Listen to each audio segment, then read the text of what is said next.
Welcome back to You Heard It Here with Dr. Gary. Today, my assistant Bailey and I are going to talk to you about what to expect when coming in for a hearing test. Believe it or not, this is one of the most commonly asked questions on the phone. People just don't seem to know what to expect. They don't know what they're getting into prior to coming in, so we like to give them a really good expectation. There are a lot of different parts of a hearing test that can be done, but there are some essentials that must be done. So let's go over these. First, when you start the appointment, you and your hearing healthcare provider, I don't care if it's a hearing instrument specialist, an audiologist, an ear, nose, and throat doctor, you should be going over your medical history. Do you have any comorbidities that are concerning for hearing loss? Are you a diabetic? Do you have high blood pressure? Have you ever been diagnosed with cancer? All of these questions are really important.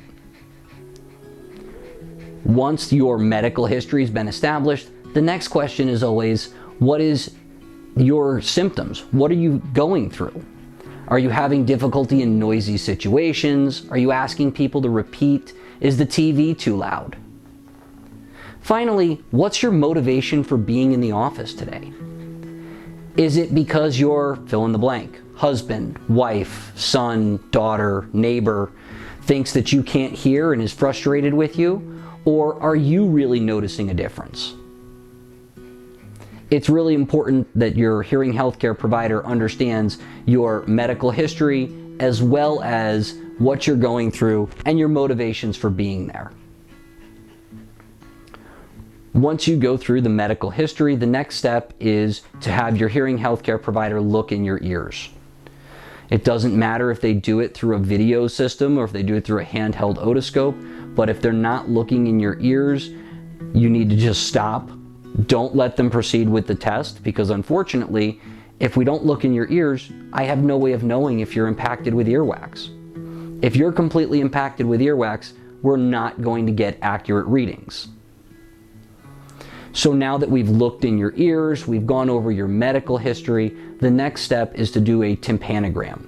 Make sure that the eardrum is moving properly.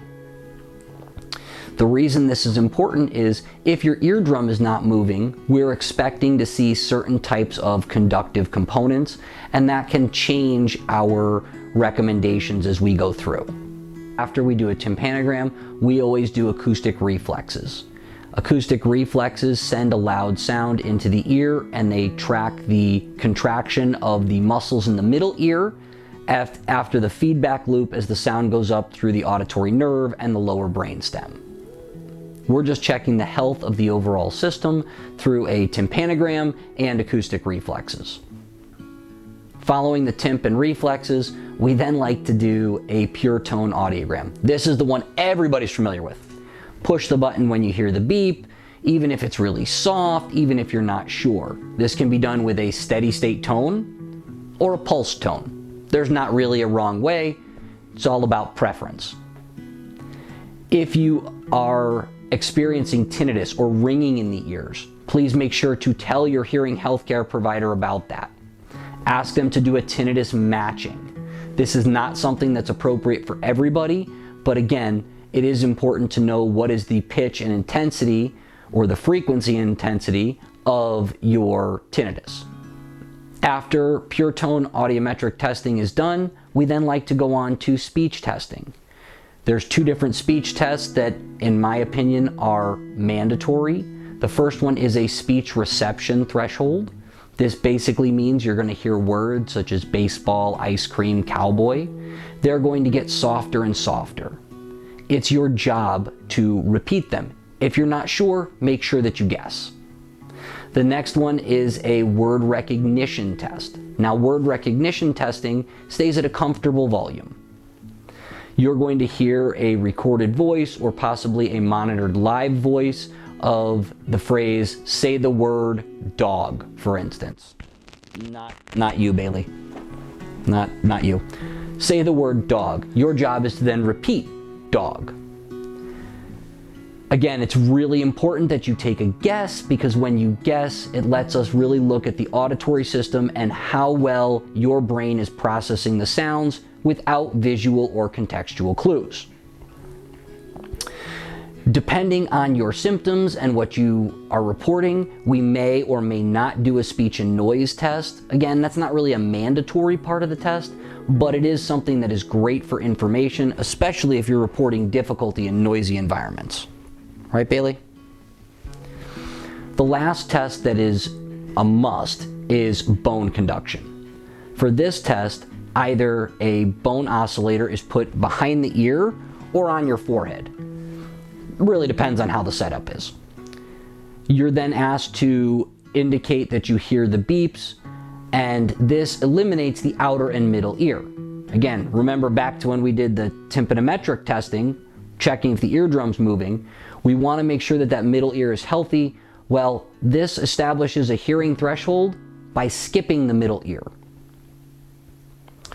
Those are the parts and the order in which we do the test. Now, I've been to offices where they will do a tympanogram at the end, or they'll do bone conduction before they do speech testing, or they'll do speech testing before they do pure tone testing. The order is really irrelevant as long as all parts of the test are being done and your hearing healthcare provider is looking in your ears prior to you being tested. So, let's summarize. Let's go back through this. First, when you come in, go over the medical history, your symptoms. Then move on to looking in the ears. If they're not looking in your ears, that's a major red flag and a big concern in my book. Third, some order of these tests, a tympanogram, making sure the eardrum moves, pure tone testing, speech testing, and bone conduction. That's the basics of an audiogram. After that, there are other tests that you can do, really depending on your individual situation.